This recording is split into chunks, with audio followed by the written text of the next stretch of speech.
ছয় আগরতলা মন্ডলের উদ্যোগে ইন্দ্রনগর স্কুল থেকে তিরঙ্গা র্যালি শুরু হয়। র্যালিতে উপস্থিত ছিলেন মন্ত্রী টিঙ্কু রায়, বিজেপি প্রদেশ সহ সভানেত্রী পাপিয়া দত্ত, মন্ডল সভাপতি তপন ভট্টাচার্য, সদর শহর জেলা সভাপতি অসীম ভট্টাচার্য সহ অন্য নেতৃত্ব।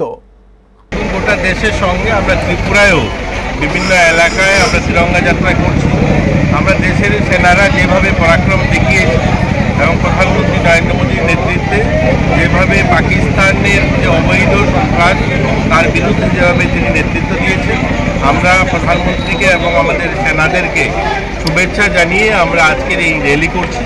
আমরা আমাদের রাজ্যের বিভিন্ন গ্রামে এবং আমাদের বিভিন্ন মিউনিসিপ্যালিটি এরিয়াতে এই ধরনের শোভাযাত্রা করছি, তিরঙ্গা যাত্রা করছি এবং আমরা সারা দেশবাসীকে বলতে চাই, আমরা ত্রিপুরা রাজ্যের মানুষ, সকল স্তরের মানুষ, দলমত নির্বিশেষে সবাই আমরা সেনাদের সঙ্গে রয়েছি, আমরা নৌসেনাদের সঙ্গে রয়েছি। আমরা স্থল সেনা এবং বায়ুসেনাকে সমর্থন জানিয়ে, তাদেরকে সালাম জানিয়ে, তাদেরকে শুভেচ্ছা জানিয়ে তাদের সঙ্গে থেকে আমরা মোদিজিকে জানান দিতে চাই যে আমরা ত্রিপুরারও প্রত্যেকটা মানুষ ওনার সঙ্গে রয়েছে।